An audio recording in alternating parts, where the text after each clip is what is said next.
네, 해양경찰 고 이재석 경사의 순직 과정에서 가장 논란이 된 것 중 하나는 상황실 보고가 매우 늦어졌다는 점인데요. YTN 취재 결과 구조된 70대 남성을 최초 발견한 건 해경이 아닌 근처 군부대 해안감시초소였습니다.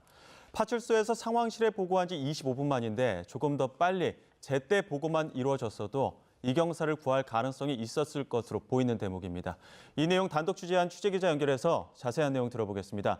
양동훈 기자, 구조된 70대 남성은 처음 발견한 게 근처 군부대였다는 거죠? 네, YTN이 더불어민주당 문대림 의원실을 통해 확보한 해양경찰청 자료에 따르면 이 남성을 처음 발견한 건 근처 군부대 TOD, 열영상 감시장비였습니다. 당시 해양경찰청 문자망, 즉 내부 통신 기록을 시간 순서대로 살펴보면요. 영흥파출소에서 상황실의 사고 사실을 보고한 건 지난 11일 새벽 3시 반이었습니다. 인천해양경찰서와 중부지방해양경찰청은 곧장 주변 파출소들의 헬기와 구조대, 구조함정 출동을 지시했습니다. 뒤이어 근처 군부대에 추적 감시 협조를 요청하고 경찰과 소방에도 공동 대응을 요청합니다. 고 이재석 경사의 휴대전화 위치를 추적해 기지국 위치와 GPS 좌표도 6분 만에 파악했습니다. 보고로부터 25분이 지난 새벽 3시 55분, 근처 군부대에서 꽃섬 근처에서 한 명을 발견했다고 해경에 전파합니다. 8분 뒤인 4시 3분에는 조금 더 상세하게 한 음식점 근처 해상에서 수영하는 사람이 보인다고 전달했고 해경은 4시 20분에 이 사람을 구조했습니다. 이재석 경사가 구명조끼를 입혀준 70대 중국 국적 남성이었습니다. 결국 상황실을 보고하자마자 다각적인 공조 요청이 이뤄졌고 덕분에 이 남성을 구조하는 데 성공한 겁니다. 네, 그런데 결국 이 파출소에서 곧장 상황실에 보고하지 않은 게 아쉬울 수밖에 없는 상황인 거죠? 네, 영흥파출소는 신고가 접수되면 곧장 상황실에 보고해야 한다는 원칙을 지키지 않았고 점점 상황이 나빠지는데도 보고를 미루기만 했습니다. 처음 들어온 순찰대가 갯벌에 사람이 있다고 신고한 건 새벽 2시 7분이었습니다. 이때 영흥파출소에서는 이재석 경사를 혼자 현장에 보내면서 상황실 보고는 하지 않았습니다. 이 경사가 추가 인원이 필요할 것 같다고 말한 2시 42분에도 허리까지 물이 찼고 구명조끼까지 벗어줬다고 한 2시 56분에도 보고는 없었습니다.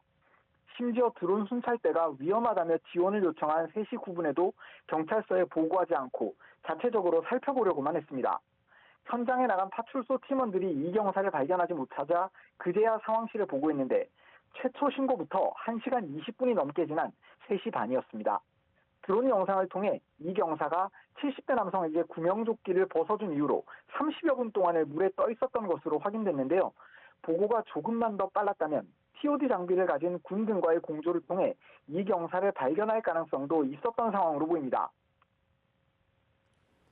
네, 이번 사고와 관련해서 이재명 대통령이 외부 기관에서 조사하라는 지시를 내렸는데 앞으로 조사 어떻게 진행되는 겁니까? 네, 해경은 일단 앞서 계획한 진상조사단을 통해 조사를 이어간다는 방침입니다.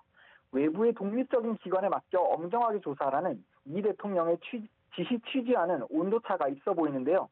해경은 이 조사단이 외부 전문가 6명으로 구성되기 때문에 독립적인 조사가 가능하다는 입장입니다. 다만 조금 더 구체적인 지시가 내려올 경우 변동 가능성이 있다며 조심스러운 입장도 내비쳤습니다. 아무리 외부 전문가로 구성된다 하지만 해경이 직접 꾸린 조사단에서 이번 사건 조사를 진행하는 것이 합당하냐는 의문은 이어질 것으로 보입니다. 지금까지 사회부에서 YTN 양동훈입니다. 김용진 해양경찰청장이 최근 발생한 해양경찰관 순직 사건과 관련해 자리에서 물러나겠다는 뜻을 전했습니다. 김 청장은 어제 저녁 입장문을 통해 대통령 말씀에 무거운 책임감을 느낀다며 사건의 진실 규명과 새로운 해양경찰에 도움이 되고자 사의를 표명한다고 밝혔습니다. 이재명 대통령은 고 이재석 경사 사건과 관련해 해경이 아닌 외부 독립기관에 맡겨 사고 경위를 엄정히 조사하라고 지시했습니다.